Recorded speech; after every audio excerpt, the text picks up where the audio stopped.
السلام عليكم ورحمة الله. أهلا بكل عشاق كرة القدم. ألف مليون مبروك للمنتخب المغربي وللشعوب العربية.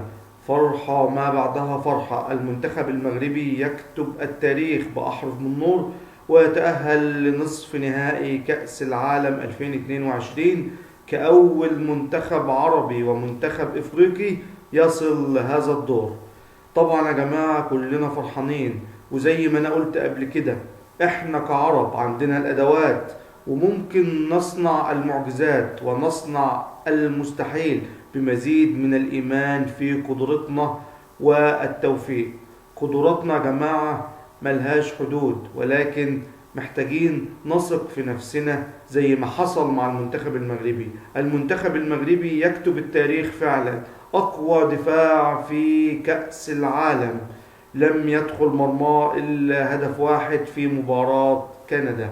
المنتخب المغربي يزيح المنتخب الأسباني بعد أن فاز على المنتخب البلجيكي وتعادل مع منتخب كرواتيا واحتل صدارة مجموعته، وتأهل ليزيح المنتخب الأسباني، ثم يلاقي المنتخب البرتغالي في دور الثمانية ويحرم كريستيانو رونالدو من التتويج بكأس العالم، وهي آخر كأس عالم يلعبها رونالدو ويغادر الملعب بالدموع.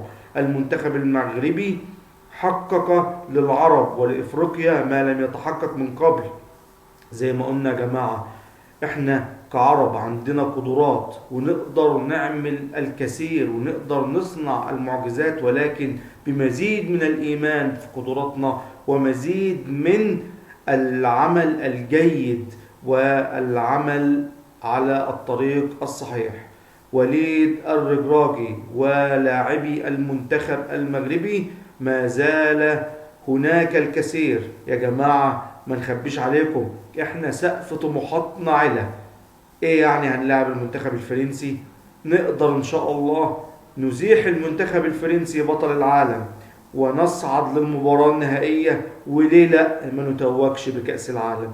لازم نحلم، لازم نآمن اكتر في قدراتنا. احنا نقدر وهنقدر ان شاء الله. كل التوفيق للمغرب وكل الحب للعرب. العرب اللي المغرب وقطر وحدوهم على قلب رجل واحد. بجد يا جماعة كل التحية. كأس العالم عربي، تنظيم خيالي من قطر. بجد كل التحية والحب للأشقاء في قطر.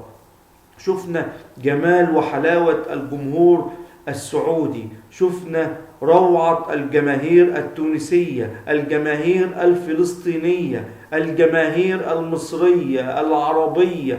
بجد كرنفال رائع. الحمد لله، تنظيم عربي محترم وأداء عربي مشرف جدا يتمثل في المنتخب المغربي. وكان يقدر السعودية وكانت تقدر تونس، وإن شاء الله المغرب فتحت الطريق للكل. ربنا إن شاء الله يوفقهم. وزي ما قلت احنا دلوقتي بنلعب على كاس العالم يا مغرب، يا لاعبي المغرب اللي انا شفت جواكم تفاؤل وامل وثقة. ربنا يوفقكم يا جماعة. كل الحب للعرب. يا رب وحد قلب العرب على قلب رجل واحد وألف بين قلوبهم ووفقهم لما فيه الخير دائما. لو عجبك الفيديو ما تنساش تشترك في قناتنا، قناة الكرة مع جوهر، وانتظروا مننا كل ما هو جديد في عالم كرة القدم. والسلام عليكم ورحمة الله وبركاته.